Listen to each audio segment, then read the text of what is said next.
फैफिनदों जे संगत कलाक्षेत्रनि माधबदेव इन्टारनेशनेल अडिट'रियामाव आरो सासे गेदेमा दंबावोमोन बिथाङा गावनि मेगनजों मा नुबोआ थांनाय 19 जुलाइ खालि बिथांनि मुङा जाहैबाय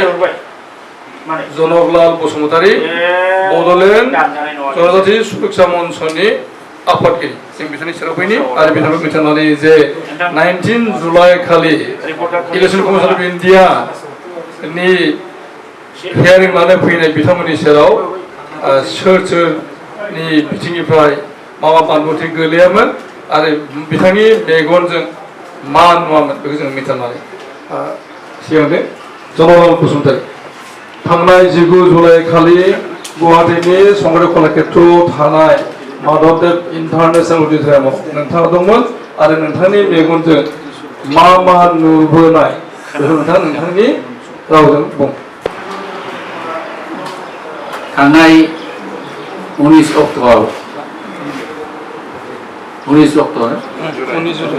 जुलाइ अक्ट'आव शंकरदेव कलाक्षेत्रआव इलेक्शन कमिशननिफ्राय गावसिनि ड्राफ्ट डेलिमिटेशननि अफराव माबा अबजेक्शन बा साजेसन बिहरनानै बिसोरो विभिन्न दल संगठन आरो इन्डिभिजुवेल इन्टेलेक्चुवेलफोरखौ इनभाइट खालामनानै लिंहरदोंमोन आरो बिनि हियारिं लादोंमोन। बेवहाय आंबो दंबावोमोन बे माधबदेव कलाक्षेत्रआव जेरावनाखि क'क्राझार उदालगुरि आरो कार्बि आंलंनि जिनिसखौ माने हियारिं लानाय जादोंमोन। बेवहाय आङो जोंनि बड'लेण्ड डेलिमिटेशन डिमान्ड कमिटिनि सोद्रोमा जानानै थांफादोंमोन आरो बेवहाय विभिन्न दल संगठननि मानसिफ्रा गावबागाव डिस्ट्रिक्टआव मा मा प्रब्लेम मा मा माबा अबजेक्शन मा मा माबा साजेसन बेखौ होनाय नुनो मोनदों आरो जोंनिफ्रायबो सानसुबा खुंगुर माबायानो चेयारमेन हिसाबै माबाखौ जोंनि साजेसन आरो अडिटखौ बिथाङानो लाखिजोबदों। जोंनि मेइन माबायानो अबजेक्शन आरो साजेसना जोंनि मेइन अबजेक्शनानो जाबाय बे ड्राफ्ट डेलिमिटेशनाव बिटिसि 6 शिड्युलखौ एकदम गैथारि खालामनानै बेखौ माने नस्रात खालामथारनानै जेनेरेल बायदि हिसाबैसो जोंनो डेलिमिटेशनाव कन्स्टिटिउन्सि दानानै होदों। बेखौनो जोंना मेइनलि जोंनि अबजेक्शना बेनोमोन। कन्स्टिटिउशननि प्रभिजन मथे 6 शिड्युलाव बे एसपिसि बा माने हाउस अफ कमन्सआनो जाथों बा एलएसि बा लेजिस्लेटिभ एसेम्बलि कन्स्टिटिउन्सियानो जाथों बे गासिबो ट्राइबेलफोरनि थाखाय रिजार्भ जाजोबनांगौ। दा बेखौ मोनसेबो पालन खालामाखै। बेखौनो मेइनलि जोंनि माने अबजेक्शना बेनोमोन आरो जोंनि दाबियाबो बेनोमोन। बेखौ फाइनाल खालामनायाव फाइनाल ड्राफ्ट फाइनाल कन्स्टिटिउसन दानायाव बेखौ माने बे कन्स्टिटिउसननि प्रभिजनखौ लक्ष्य खालामनानै गासिबो जोंनि माबाखौ मोननांगौखौ होजोबनांगौ बेनोमोन जोंनि मेइन माबाया। खिन्थु गेजेर गेजेराव आङो कयेकटा माने माबाखौ बिबुंथि लाखिग्राफोरखौ विभिन्न माने अर्गानाइजेशननि माबेबा अर्गानाइजेशन मानसिफोरखौ आङो खोनानो मोन्दों जे माखासेयाथ' सोरबाथ' एकदम खुनु अबजेक्शन गैयानो थांदों आरोखि माने धन्यबाद होनोल' थांदों। जेनेबा बे बर' समाजनि सोरबा प्रेसिडेन्ट ना चेयारमेन बिनोदर बसुमतारी बिथाङाथ' माने खालि माने बे माबाखौल' धन्यबादल' होनो थांदों। बिथाङा बिराद गिदिर धन्यबाद होनानै बे माने ओंखारलांबाय आरोखि। आरो बेनिफ्राय खायफाबा बिदिनो माबा ट्राइबेलनि थाखाय बारायनानै होनाय माबा कन्स्टिटिउन्सि ट्राइबेलनि थाखाय कन्स्टिटिउन्सि बारायना होनाय आरो बिनिफ्राय क'क्राझारखौ माने एसटि रिजार्भ खालामनायखाय बेखौ माने धन्यबाद होनानै माबा बे 6 शिड्युलनि प्रभिजनाव मा दं बेखौ जेबो बुङालाबानो बिसोरो ओंखारलांबाय आरोखि थिग बिदिनो बे एबसुनि प्रेसिडेन्ट दिपेन बर'आ मा माने साननानै मा हिसाबाव बुंखो बियो जे माने माबा 15तानि बिथोराव माने 10ताल' माबा एसटि रिजार्भ जाबानो जागोन होननानै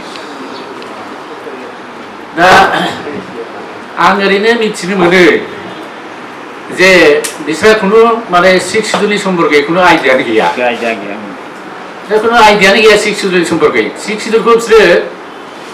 बे हारसाफोर जेरै आर्गुमेन्ट खालामो बेबादिनो बिसोर लायो जेरै बिसोर होनो जे प्लेन्सआव बिटिसि 6 शिड्युलखौ हाजोनिफ्राय लाबोनानै एमेन्डमेन्ट खालामनानै लाबोनानै प्लेन्सआव होफैदों होननानै एक्चुअलि बे नङा एमेन्डमेन्ट खालामनाया बे प्लेन्सआव 6 शिड्युल खालामनायखौ एमेन्डमेन्ट खालामनाय नङा बे मानो होनना बुङोबा आसामाव माने माबा आर्टिकेल 244(2) होननाय दङ जे माने tribal area Assam Meghalaya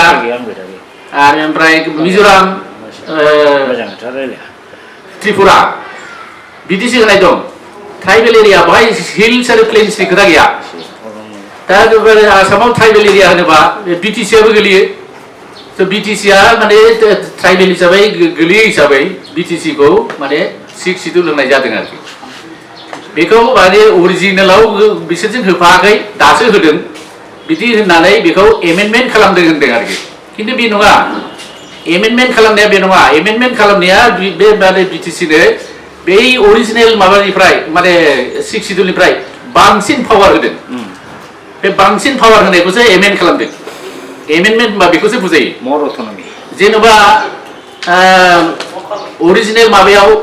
6 शिड्युलाव 12ताल' subject माबा एडमिसन खालामनो हायो खिन्थु जोंनो होबाय बिसोरो 40 साबजेक्टआ अलमस्ट मोनसे स्टेटआव जेसेबां साबजेक्ट दं बेखौ फ्राय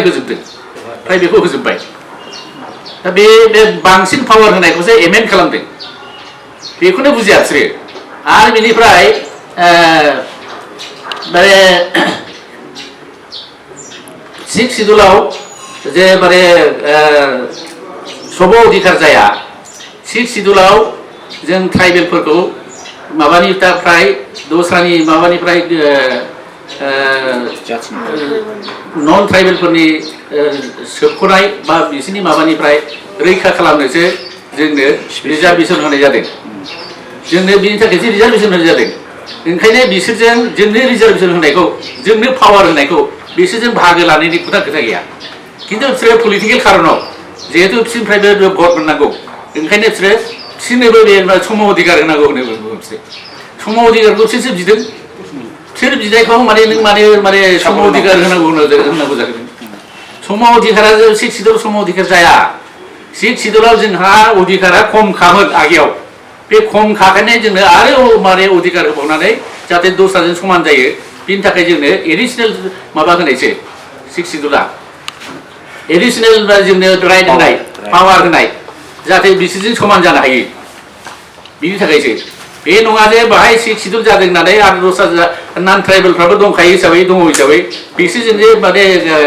एखे माबा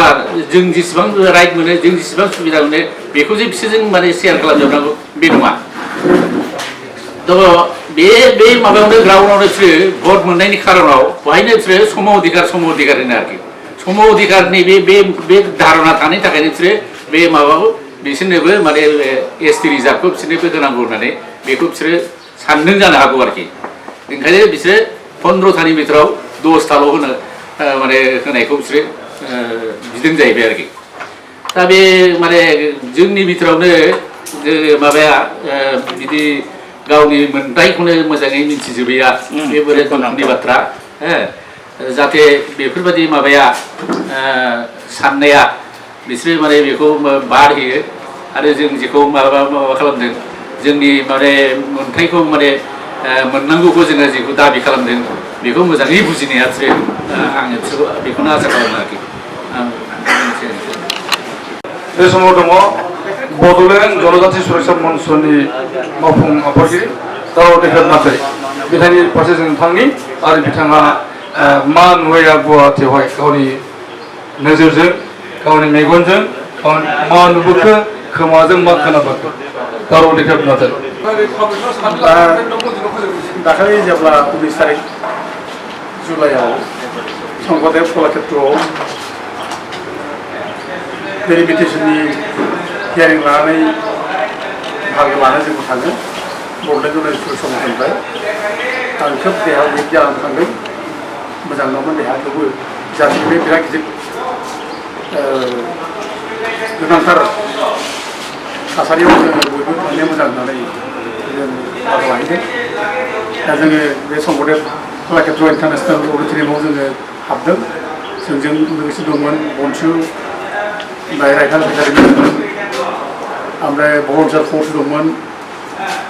ओमफ्राय बिदिनो गुबुन गुबुन आफादफोर जों दंफायोमोन दा जोंनि दाबिया जेनुइन माने जोङो संबिधानखौ मोनसे बेसिस खालामनानै जोङो बे क्लेम्स एन्ड अब्जेक्सनाव बाहागो लादों संबिधानाव मा दं संबिधाना मा बुंदों जों बेखौनो बेसिस खालामनानै जोङो बेयाव बाहागो लादों आरो बाहागो लानाय समाव जोंनिया राइटार्स एकाडेमिनि चेयारमेन डक्टर दिनेनाथ बसुमतारी बिथाङा खोब मोजाङैनो बे बुंफोरना होदों आरो बिनि उनाव जोंना बनसुनि आफादगिरि बनजित मनजिल बिथाङाबो खोब मोजाङैनो एक्सप्लेनेसन खालामना होदों आरो बिथांनि बुंनाया पियरलि कनस्टिटिउसन बाथ्राखौनो बेस खालामना बुंनाय जादों गोदान जेबो बाथ्रा गैया आरो जेब्ला कनस्टिटिउसन बाथ्राखौ बुंदों अब्ला इलेक्सन कमिसनारनि जायगायारि जाय बाहागो लादोंमोन बे खोब गोथौयैनो खोनासंदों मोजाङै हेयारिं होदों आरो बिनि बडि जायनाखि लेंगुवेज बडि लेंगुवेज बे बडि लेंगुवेजखौ नायोब्ला बिथाङा जोंनि बुंनायफोरखौ माने सापर्ट खालामनाय बायदि जों नुदों आरो मोजां माने पेसेन्टलि सापर्ट खालामनायखौ जों नुदों माने बेयाव गोदान जेबो माने जोंखौ अबजेक्ट खालामथाव काउन्टारफ्राव माबा मोनसे बुंथाव जेबो पइन्ट जों रेज खालामाखै कनस्टिटिउसन बाथ्रा बुंब्ला बयबो गनाय गोनां जायो आरो जोङो कनस्टिटिउसन बाथ्राखौ लानानै जितु बुङोब्ला बे जथेस्थ' गुरुत्व गोनां जादों आं बेखौ सानो दा आं खोब मोजां मोनदों बाहागो लाहैनानै आरो आं आसा खालामदों जे जोंनि जायनाखि रिप्रेजेन्टेसन बे रिप्रेजेन्टेसनखौ नायोब्ला इलेक्सन कमिसनारा निस्सय गुरुत्व होगोन खोनासंगोन जों बेखौ साननानै लानो हायो मानोना इलेक्सन कमिसनारा इन्डिपेन्डेन्ट मोनसे कनस्टिटिउसनेल बडि दा कनस्टिटिउसनेल बडिब्ला बेयो कनस्टिटिउसनेल बाथ्राफोरखौ गुरुत्व होनानै समस्याफोरखौ समाधान खालामनो नाजागोन जों बेखौ सानो आरो जोंनि मेइन दाबियानो जे 332 आर्टिकेल इन्डियान कनस्टिटिउसननि आरो लोगोसे बिटिसि एक्ट बिदि 4.7 बेखौ लानानै जों बाहायदों आरो गावसोरनि जाय गाइडलाइन इलेक्सन कमिसननि जाय गाइडलाइन बे 5 नम्बर पइन्टआव जायनाखि बुंदों बेयाव माने खुनु एरियाखौ सिफायालासेनो डिस्ट्रिक्ट माने बारालासिनो सिफायालासिनो डेलिमिटेसनखौ खालामनाय जागोन बे बाथ्राखौ बुंदों आरो जोंनि जायनाखि संबिधानाव जायनाखि दङ बिटिसि एक्ट बेयावबो दङ जोंहा खुनु बिटिसिनि बाउन्डारिखौ क्रस खालामाजासे जोंनि माने माबाया जागोन समस्थिया जागोन बे दङ दा गथे दरं होननाय मोनसे जायनाखि समस्ति खालामनो नागिरदों बिटिसिनि बाउन्डारिखौ सिफायनानै बिटिसिनि 7टा समस्तिखौ माने दरंआव लांनानै जायनाखि दरं मोनसे एनएसि दरं मोनसे एसपिसि खालामनो नागिरदों बेखौ जोङो कनस्टिटिउसननि बेरेखा होननानै बेखौ प्रतिबाद जानायदों आरो लोगोसे जायनाखि एमएलए सेगमेन्टफोर बानायदों बे एमएलए सेगमेन्टफ्राबो बेयावबो गोबां बेले बेजे दङ बे बेले बेजेफोरखौ जोङो आखाइ थुथानानै बे गावसोरनि गाइडलाइनखौ भाइलेट खालामजादों बेखौ जों बुंदों आरो संबिधानखौ भाइलेट खालामजादों होननानै जों बेखौ बुंदों थाङै फैयै जोंनि दाबिया जाहैबाय 332 आर्टिकेल बे जोंनि माने बिटिसिआव एप्लाइ जानांगौ बेखौ भाइलेट खालामनो मोना जों बे बाथ्राखौ बुंदों आरो जोङो बेखौनो जोङो मोजाङै बाहागो लानानै जोङो आसा खालामदों जे जोंनि दाबिनायखौ इलेक्सन कमिसनासो गोसो होगोन जर'ख नार्जारि बिथाङा गावनि मेगनजों मा नुबोखो मा खोनाबोखो बेखौ बिथाङा बुंथिदों दा समाव ट्राइबेल संघनि सासे दैदेनगिरि बिथाङा बारग' बिजनी जिल्ला ट्राइबेल संघनि आफादगिरिमोन खरगेसर मुसाहारि आं बिथांनिफ्राय मिथिनानै जे दा समावहाय जे दुलाराय बर' फरायसाफोरा नंखाय बाथ्रा बानबुंथिगासिनो दङ सानसुमा बसुमतारीखौ नंखायखौनो दाय होबाय थादों गावसोर मेम'रेन्डामखौनो साबमिट होआखै नाथाय रायजो राजानि सिगाङाव गावसोरनि स्टेन्ड बुंबाय थानाय जादों बेनि बिथिङाव खरगेसर मुसाहारिनि बानबुंथि गुवाहाटी शंकरदेव कलाक्षेत्र जिनिखि माधबदेव अडिटरियाम हलाव जानानै थांनाय भारतनि चिफ इलेक्शन कमिशनारनि जिनिखि जोंनि बे बर'फोरनि अर्थात एसटिनि जेसेबां माने गौथुमफोर दं बे गौथुमफोरनिफ्राय नाजावनाय अजर आपत्ति खोनासंनायाव जि जानानै थांबाय बेवहाय आङो नुनो मोनदों दिनैनि बे जिनिखि टक श' बे टक श'आव जोंहा जोंनि क'क्राझार एसपिनि बारग' एमपि बिथां सानसुमा खुंगुर बसुमतारीया गासैबो थन्न थनयै खिन्थालांजोब्बाय बेवहाय जोंहा ओइदिनखालि जिनिखि जोंनि दुलाराय बर' फरायसा आफादनि आफादगिरि बिथां दिपेन बर' बिथाङा बे डेलिमिटेसननि सोमोन्दै जिनिखि मेम'रेन्डाम होनायनि खोथा सिखारदोंमोन बियो बिथाङा मिसा खोथा बुंनायखौ ओइदिनखालि प्रमान मोननाय जादों मानो होनोब्ला इलेक्शन कमिशनारा माने बिथांनाव सोंदों जे नोंथाङा सोर नोंथाङा बबे आफादनिफ्राय फैदों नाथाय बिथाङा बिनि फिननायखौ होनो हायाखै बिनिफ्रायनो जों मिथिना मोनो जे बिथाङा मिसा खोथाखौ रायजोफोरनि सिगाङाव बुंनानै जोंनि बे जनजाति बर' हारिफोरखौ माने थोंजों लामाजों लाङालासिनो गोखा लामाथिं हयथ' बिथाङा सुर होनो मानसिफोरखौ थुलुंगा होदों जोङो बिनिफ्राय मिथिना मोनो दा बेखायनो आङो बुंनो सानो जे जिनिखि 13 संगठना ज' जानानै गासै बे LAC 15 समस्तियाव माने असंबिधानिक भाबै बिथांमोना मात्र 10 समस्तिखौल' बिथांमोना बिनाय जादों दा बिदोंब्लाबो बिथांमोना 19 जुलाइसिम जिनिखि भारतनि इलेक्शन कमिशनारा मेम'रेन्डाम बिदोंमोन ओइदिनखालिसिम बिथांमोना मेम'रेन्डामखौ होनो हायाखै बिनि ओंथिया बेनो जे बिथाङा जिनिखि 10 समस्ति रिजार्भनि खोथा बुंदों बियो थारैनो नंखाय होननानै जों बुंनो हायो मानो होनोब्ला बिथाङा जुदि होदोंमोनब्ला ओइदिनखालि इलेक्शन कमिशनारा माने बिथांखौ सोंनाय जानाय नङामोन दा बिनिफ्रायनो जों बुजियो आरो ओइदिनखालि जिनिखि 13 संगठना बुंनो बुङाखै जोंहा फोथायनाय गैया आरो ओइदिनखालि जिनिखि ससियेल मिडियाआव नुदों जे ट्राइबेल संघआ मा हिसाबै बे 10 समस्तिखौल' रिजार्भ बिखो आं बेखौ बुजिना मोनाखै बियो बुंनो थाङोब्ला संबिधानाव बेसेबां माने जौखोन्दो लानानै जोङो बिखो बिनि सोमोन्दै हयथ' बिथाङा बुंनाय जायाखिसै आङो बेखायनो बुंनो सानो जे जोङो संबिधाननि दहाय होनानैसो जोङो बिनांगौ दा बे हिसाबै जोङो जिनिखि संबिधानाव 332 जिनिखि माबा दङ अनुच्छेद दङ बे मथे अट'नमास काउन्सिलाव 6 सिडिउलाव माने 10% माने जोङो ST रिजार्भ LSC नायबा HBC खौ जों मोननांगौ दा मोनसे खोथाया ओरैबाव जे बिथांमोना जिनोखि 13 संगठना जे बिदों होनदों बेबो किन्तु बिथांमोना मात्र अदालगुरि समष्टिखौल' बुंनाय जादों अदालगुरि समष्टिखौ नाथाय जोङो नैबे मोनगु संगठनाल' माने जोङो अदालगुरि समष्टिखौ जानो लागा जिनोखि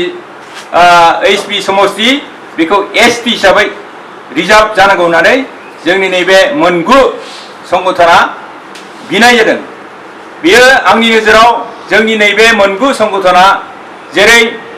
Bodoland people's committee on delimitation of LSC and HBC in BTAD बिनि दैदेनगिरि जोंहा मानगोनां सानसुमा खुंगुर बैसोमुथियारिया बिनि सोमोन्दै क्लियार भाबै बिथाङा बुंलांबाय नंगौ जोंनि मानसिया लेखा गोरोंबाबो संबिधाननि सोमोन्दै बरबिसि मिथिया होननानै आं सानो दानिया जों फैफिनबावनि अल बड' एक्स भलन्टियार फर्स अर्गेनाइजेसननि मावफुं आफादगिरि बलदेब मुसाहारिनि सेराव जे दा समावहाय दुलाराय बर' फरायसा आफादजों लोगोसेनो बर' थुनलाइ आफाद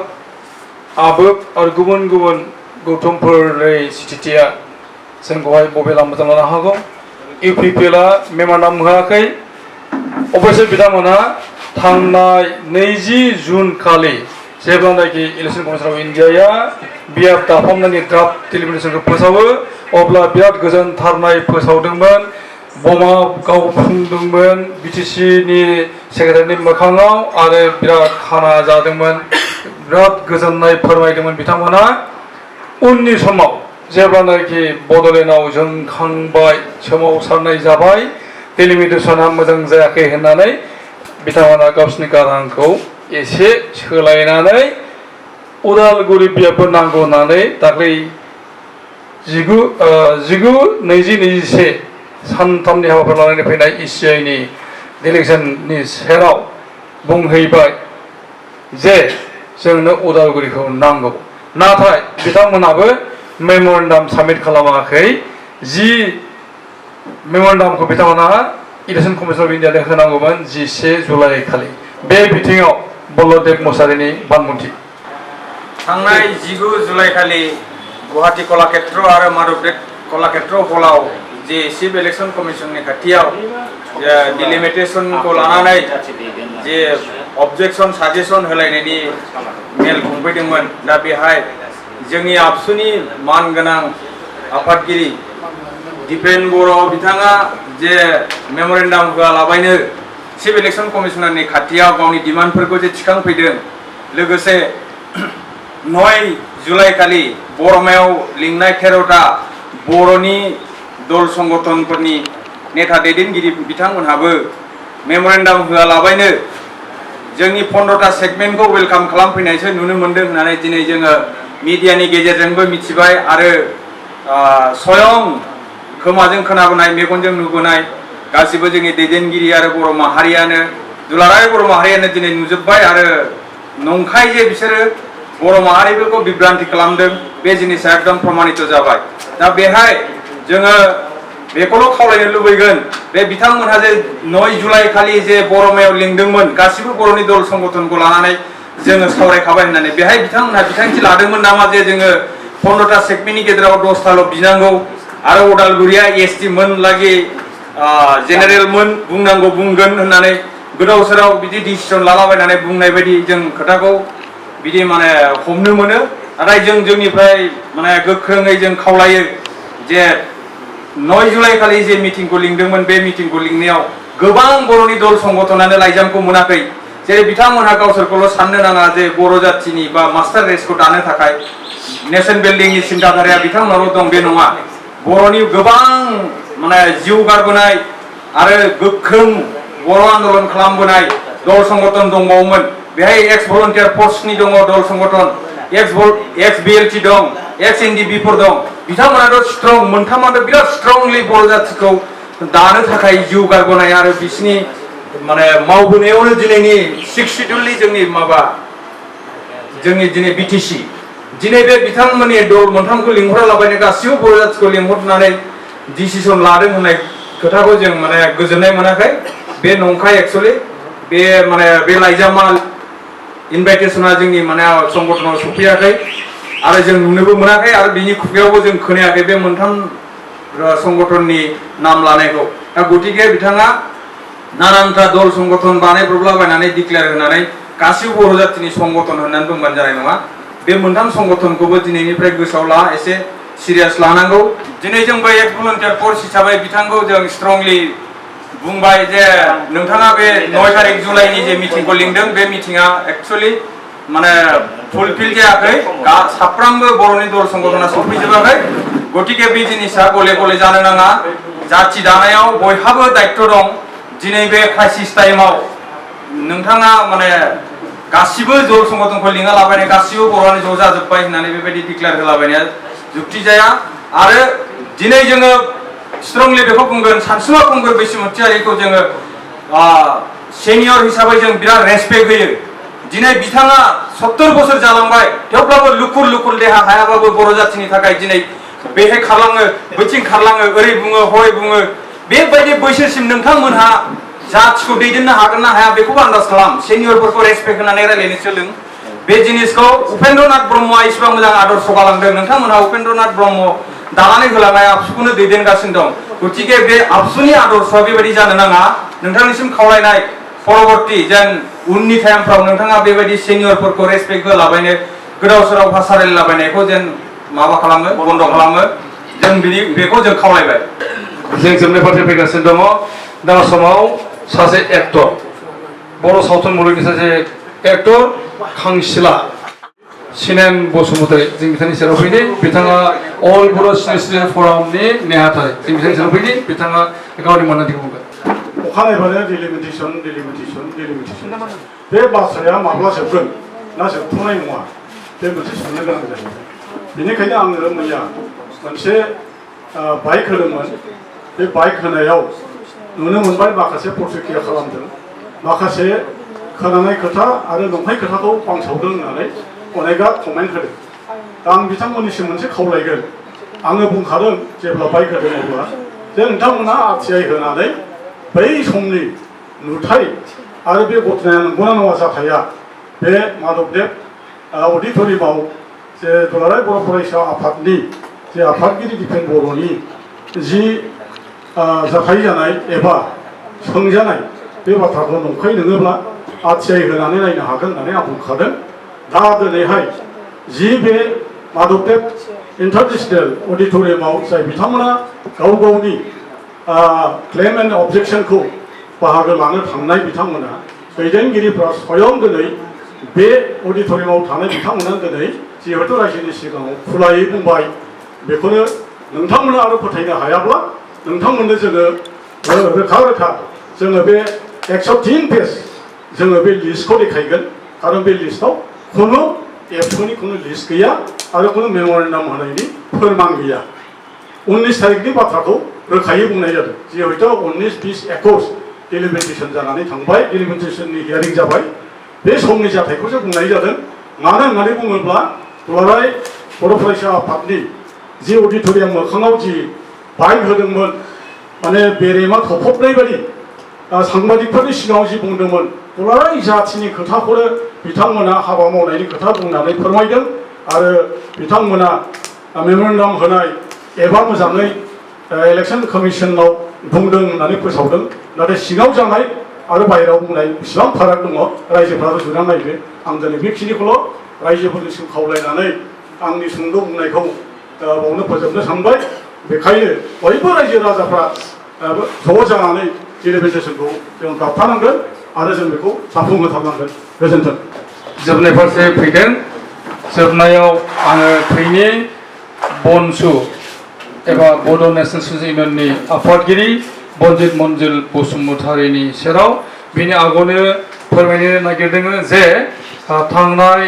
19-21 जुलाइ खालि चिफ इलेक्शन कमिशनारमोन बिथांमोना हियारिं लादोंमोन संगठन कलाक्षेत्र गुवाहाटीयावहाय दा बेवहाय गोबां दोलो गोबां गौथुमफोर गोबां सा इन्टारेस्टेडफोरनिफ्राय बानबुंथि बिथांमोना खोनासङो आरो जोबनायाव 21 जुलाइ खालि बिथांमोना मोनसे साम्बादिक मेल एबा प्रेस कनफारेन्स खुंनाय जादोंमोन बे प्रेस कनफारेन्सआव बिथांमोना बुंलाङो जे बे सानथाम गाहाम खोनासंनाय हाबाफारियाव गोबां दोलो गौथुमफोरा बाहागो लाफैदोंमोन आरो बड'लेण्डनि बागै बिथांमोना मख'यो जे बड'लेण्डनि मोनब्रै जिल्ला क'क्राझार चिरां बाक्सा आरो उदालगुरि बे मोनब्रै जिल्लानिफ्राय गोबांथार गौथुमफोर आरो दोलोफोरा बाहागो लादोंमोन आरो बिथांमोनखौ गोजोननाय होदों होननानै बुंनाय जादों आरो बिथांमोना बुंनाय जादों जे ट्राइबेल सुबुंनि थाखाय रिजार्भेशननि बिबांखौ एसे बांहोजानो लुबैनाय जादों होननानै बुंनाय जादों आरो गोबां साया गभर्नरा एमएलए बियाबनि जायगायाव मानास दोननांगौ होननानै बानबुंथिदों लोगोसेनो बड'लेण्डआव थानाय क'क्राझारनि खोथाखौ बिथांमोनहा मख'आलासिनो दरंआव जोंनि बिथांमोनहा दरं एसपिसि बियाब एबा दरं एमपि बियाब दानो नागिरदों थांनाय 20 जुन खालिनि जोंनि ड्राफ्ट डेलिमिटेसन फोसावनाय बे बेलायावहाय बिथांमोना बानबुंथियो जे बड'लेण्डनि आफादफोरा गौथुमफोरा रायजोफोरा दरं उदालगुरि जाजानो लुबैदों दरं बियाबखौ होनना बुंनाय जादों नाथाय बर' गौथुमफोरा बिनाय जादों जे बिटिसिनि सिङावनो उदालगुरि बियाब दानाय जाथों एमपिनि थाखाय दा बिनि सायाव रिएक्सन बनस'आ मा बुंनो नागिरो बर' माहारि फरायसाफोरा जिथु थांनाय डेलिमिटेसन 19 तारिखआव जे जोंनि election commission of India chief election commissioner mister Rajiv Kumar बिथांनि जे मोगा मोगि जादों बेयाव जों स्पष्ट खोथाखौ जों होनदों जिथु जोंनि बिटिसि 6 शेड्युलनि जिथु मोननांगौ मर्यादा बियो कन्स्टिटिउसनेलि मेन्डेट आरो बेखौ खुनु सोरबा चिफ इलेक्शन कमिशनार एबा खुनु सोरबा पलिटिकल पार्टिसफ्रा बेखौहाय भायलेट खालामनायनि खुनु मोनसे मोन्थाय गैया दा बेवहाय जोंनि साफ्रोमबो बर' माहारियारि आफादफ्रा सांग्रां जानांगोन दि जोंनि 6 शेड्युल प्रभिजनआ मा दा जोंनि बिनि दफाफ्राव जों एक्जेक्टलि मा राइट्स मोन्थाय दङ बेनि सायाव जों गुवारै कनसियास जानांगोन दा जोंहा जिहेतु गभर्नमेन्ट अफ इन्डिया जिहेतु ट्राइबेलफोरनो राजनीतिक अधिकारनि थाखाय जे 6 शेड्युल प्रभिजनखौ जोंनो बानायनानै होबायब्ला as per the 6 शेड्युल माने बिनि कन्स्टिटिउसन बादे जोंहा दिनै बेसेबां लेजिस्लेटिभ एसेम्ब्लियानो जाथों एबा पार्लियामेन्टारि सिट्सआनो जाथों बेयाव 100% रिजार्भेसन मोननांगौ बे रोखा लिरनाय दङ दा बेनि गेजेराव दुखु मोनथावथाव खोथाया बिसो जादों दि जोंनि माखासे मेजर माहारियारि आफादफ्रानो जि मोननांगौ कन्स्टिटिउसनेलि मेन्डेट नाम्बार अफ सिट्स बिनि एगेन्स्टआव जोंनो खमसिन दाबि खालामनानै लायोब्ला सोरबा दिनै बेखौ हजम खालामनानै थानो हागोन नामा जोंनि मानसियानो जोंनि माहारियारि आफादफ्रानो जाय बिथांमोना सम सम हारि जौगानाय बर' हारिखौ गेरेमसा हारि दानांगौ राजनीतिक अधिकारखौ मोननांगौ जोंनि हा हुनि अधिकारखौ मोननांगौ जे अट'नमि जों मोननांगौ होनग्रा बिथांमोनानो दिनै जोंनि कन्स्टिटिउसनेलि मेन्डेट होखानाय भारत संबिधानजों बे राइट्सखौ जोंनो खमायनानै लायोबा बे मा लजिक जागोन बेखौ सोर एक्सेप्ट खालामनो हागोन नामा दा बर' माहारि फरायसा आफादजों जोंनि मानगोनां जोंनि बांगल एमपि सानसिमा खुंगुर बैसोमुथियारि सारमोन जोंनि एक्स भलन्टियार्स बिथांमोन एक्स बेलटि बिथांमोन एक्स एनडिबि बिथांमोन सिनियर सिटिजेन्स बिथांमोन गासिबो जोङो मोनसे डेलिमिटेसन कमिटि दानानै बेखौनो जों चेलेन्ज खालामबाय थादों दिल्लीयाव जों थांदों बिथांमोनजों सावरायदों जों खेबनै थांदों गुवाहाटि थांनाय रेडिसन ल'आवबो जों सावरायदों जितु कन्स्टिटिउसनेलि जों मेन्डेट कन्स्टिटिउसनेलि जे संबिधान जों 6 शेड्युल हिसाबै मोननांगौ आर्टिकल 330 आर्टिकल 332 नि गेजेरजों जों नांबाय थादों बिथांमोनखौ बारै होनदों गोबां जेनेबा थांनाय समनि माखासे जितु बिटिसि एग्रिमेन्टनि माखासे जों मेम'रेन्डाम होदों थांनाय गुवाहाटि हाइकर्टआव जोंनि बिटिसि 6 शेड्युलाव मटामटि 3 माने 4 लाख बिगा हा इलिगेलि माने एनक्रोच जानानै जितु माने बाहेरानि पपुलेसन संख्या बारा जानानै दं बेवहाय जोंहा खुनु मोनसे ट्राइबेलफोरनि माबाया फिक्स नङा खमायनानै दं बेफोरखौबो नायनांगोन होननानै जों बिथांखौ बारै होनदों आरो थांनाय समाव जोंना मानगोनां बारग' chief election commissioner Haricharan Harishankar Brahma बिथांमोननि जि मोनसे नायबिजिरनायनि जि मोनसे लेखा बानायदों डाटा बानायदों बेखौबो जों बिथांमोननो थन्न थन्न बुंदों आरो बेजों लोगोसे दे जोंहा अनारेबल गुवाहाटी हाइकर्टनिफ्राय दे जोंनि बिटिसि गभर्नमेन्टनो जि मोनसे माने एभेक्सननि नटिस हरदोंमोन दे लजिस्टिक सापर्ट बै माखासे डकुमेन्ट्सफोरखौबो जों एक्जेक्टलि बिथांमोननो होदों आरो दे मेजर इश्यूज कनसार्नआ जाहैबाय जोंहा दे आसाम सरकारा जितु भारत इलेक्शन कमिशनार बिथांमोननो जितु मोनसे एसेम्ब्लियावहाय पास खालामनानै बे मोनसे कन्स्टिटिउसन दानायनि जि मोनसे माने एनअसि हरदों दा जोंनि बिटिसिआबो एखे कन्डिशनखौनो हरनांगौमोन नाथाय बिटिसि दानि बिटिसि गभर्नमेन्टआ मानो हरनो हायाखै माखासे क्लेम्स एन्ड अबजेक्शन्सनि बेलायाव ओरै पाब्लिक ओरै समस्या जादों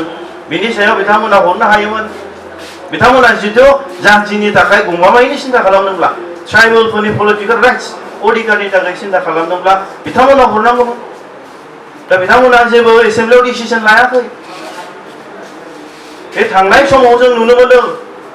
बे बड'लेण्ड डिमान्डआव एनअसि हरनाय थांनाय बारग' बिटिसि सरकारा बिटिसि गभर्नमेन्टआ अब्ला जोंहा बे मोनसे डिलिमिटेसनाव खाबु मोनदों दे जोंनि ट्राइबेल बर'फोरनि थाखाय राजनितिक अधिकारनि थाखाय जोंहा मोनसे गावनि कन्स्टिटिउसनेल माबाखौ कन्स्टिटिउसन एसेम्ब्लिफोरखौ एमपि सिट्सफोरखौ दाफामनायनि मोनसे खाबु मोनदोंमोन बे जिनिसावबो दिनै जोंनि दानि एक्जिस्टिं रिजनेल गभर्नमेन्टआ बिटिसिनि गभर्नमेन्टआ खुनु पर्याय बेनि माने बेलायावहाय खुनु रिटर्न जेबो मोनसे अपोज एबा प्रप'जल हराखैब्ला बेवहाय सोर मा जोंनि पाब्लिक साधारन आफाद अर्गानाइजेशन्सफ्रा बुङोबा मा जानो नाथाय नाजादों जोंबो जेनाखै आरो दरखार जायोबा सोरबा इलेक्शन कमिसन बिथांमोनहा जेबो खामानि जोंनि भारतनि संबिधानखौ भायलेट खालामनानै सिफायनानै आरो बिथांमोना खामानि मावोब्ला जोंबोथ' जेननानै थानाय नङा जोंनि लास्ट हाथियार हिसाबै संबिधाननि जे दिनै आयेननिबो बेबस्था लानानै जों चेलेन्ज खालामनांगोन मोनफ्रोमबो आफाद मोनफ्रोमबो साफ्रोमबो रायजो राजा कनसियास सिटिजेन्सफ्रा बे मैखोमै बाहागो लानांगोन दा जोङो मोनफ्रोमबो आफादखौ आं बिनि नैबे डिलिमिटेसन दानि टक श'नि गेजेरजों आं खावलायनो लुबैदों जे जोंहा ट्राइबेल हिसाबै मोनसे स्पेशल स्टेटास मोनदों जाय स्टेटासनि गेजेराव एन्टाइटल जोंनो होदों जे स्पेशल आन्डार आर्टिकल 330 सेक्सन C नि बारै अट'नमास डिस्ट्रिक्ट काउन्सिलाव ट्राइबेलनि रिजार्भेसन थांनानै थानायनि अधिकारखौ जोंहा मोननाय आरो दिनै जों दा नुनो मोनदों बेनि गेजेराव सावरायलांबाय जोंनि बारग' सारमोना जितु जोंहा बिटिसिआव एप्लाइ जादों आर्टिकल 330 नि section B where non-6 scheduled areas नि अनगायै आसामाव बेसेबां ट्राइबेल कनसेन्ट्रेटेड एरियासफोर दङ बेवहाय बै बिथांमोननि संख्या बेसिसखौ नायनानै रिजार्भेसन पलिसि खालामनाय नाथाय जोंनि बिटिसि 6 शेड्युलावहाय बेयाव खुनु पपुलेशन पैटर्ननि खोथा फैया जि मोनफ्रोमबो सिट्सआ बारायोब्ला इंक्रिज जायोबा it should be as per the constitution of India as per the 6th schedule बेयाव रिजर्व जानांगोन गोदान एलईसी बारायोब्ला गोदान एमएलए सिट्स बारायोब्ला बेयाव खमायनाय नङा बारायनायसो जोंनि अधिकारानो बेनो आरो बेयावहाय जोंनि गासिबो आफादफ्रा जोंनि इन्टेलेक्चुअल्स जोंनि बर'नि दैदेनगिरिफ्रा बेयाव बुदबक जानानै थायोब्ला